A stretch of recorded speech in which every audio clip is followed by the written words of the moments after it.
حافظوں کا ثواب۔ آدمی مر گیا، مرنے کے بعد قبر میں چلا گیا، قبر میں چلے جانے کے بعد عرصہ گزرا، اس کو ثواب پہنچ رہا ہے، 100 حافظوں کا ثواب پہنچ گیا۔ عجیب معاملہ۔ اچھا 100 علماء کا ثواب بھی پہنچ رہا ہے، یہ بھی بات ہو گئی۔ اچھا 100 مسجدوں کی آبادی کا ثواب پہنچ گیا، یہ بھی بڑا مزہ ہوا۔ اور 50 مدارس کا ثواب پہنچ گیا، یہ بھی بڑا مزہ آیا۔ حیران ہو جائے گا کہ یہ کیا معاملہ میرے ساتھ ہوا ہے۔ شڑ آدمی تھا، جھٹ قسم کا آدمی تھا، بیکار قسم کا آدمی تھا، سورہ فاتحہ اور سورہ اخلاص پہ نماز پڑھتا تھا، قل ہو والی نماز تھی۔ کون سی نماز تھی؟ قل ہو والی۔ میں تو یہ پڑھتا تھا۔ میں نے کہاں مدرسے بنائے، کہاں مسجدیں بنائی، کہاں میں حافظ ہوا، حافظوں کا ثواب کیسے آ رہا ہے؟ بتلایا جائے اس آدمی کو کہ آپ نے ایک آدمی کو ترغیب دے دی تھی اور آپ نے کہا کہ مدرسے کے لیے جگہ دے دو، اس نے دے دی تھی۔ آپ نے صرف 2-3 لفظ کہہ دیے۔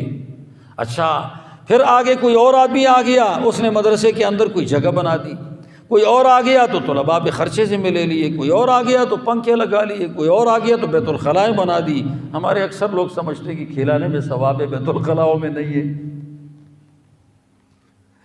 جتنا ثواب کھلانے میں ہے اتنا بیت الخلاء کے بنانے میں بھی ہے۔ اس ایک سے کام نہیں چلتا جب تک دوسرا نہ ہو۔ کھانا نہ ملے بے ہوش ہو جائے گا، بیت الخلاء میں بے عزت ہو جائے گا،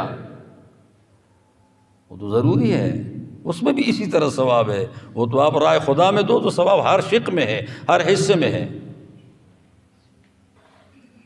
تو آپ نے ایک آدمی سے بات کی تھی، مدرسہ بن گیا۔ اچھا وہاں سے فضلاء نکل گئے، انہوں نے 50 مدرسے بنا دیے، یہ بھی آپ کے کھاتے میں ہے۔ اب تک، آئندہ تو اور بھی آئے گا۔ آپ نے وہ وہاں مدرسے کا کہا تھا، اس میں اتنے حافظ بن گئے، اتنے عالم بن گئے، اتنی مسجدیں آباد کرنے والے استاد مل گئے۔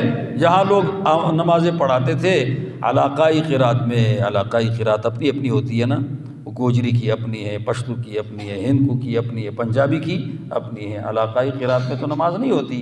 اچھا وہاں پر مصلی میں ایسے لوگ میسر آ گئے جس کی عربی قرات ہے، صحابہ والی قرات ہے، نبی والی قرات ہے، وہ لب و لہجہ ہے، وہ سب کی نمازیں بھی ٹھیک ہو گئی۔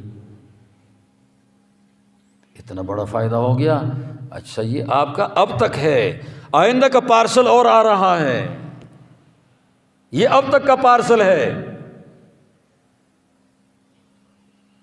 مردے کے پاس پکوان بھیجو، مردہ تو نہیں کھا سکتا، لیکن پکوان صدقہ کر دو تو وہ ثواب مردے کو مل رہا ہے، پہاڑوں جیسا، بادلوں کے گٹھاؤں جیسا۔ یہ آپ کے کھاتے کے حافظ ہیں سارے کے سارے۔ اسی لیے ہمارے نبی تمام انبیاء سے ہر خیر میں زیادہ ہے۔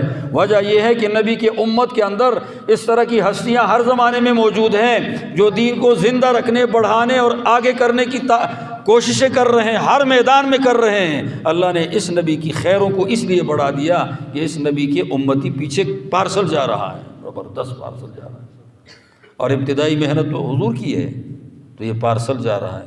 آپ اپنے لیے پارسل بھیجو۔ مر گئے تو پارسل ہے، زندہ ہے تو آفتیں ہٹ رہی ہیں، آفتیں ہٹ رہی۔ اب ہمیں تو پتہ نہیں کہ کون کون سی آفت ہٹ گئی۔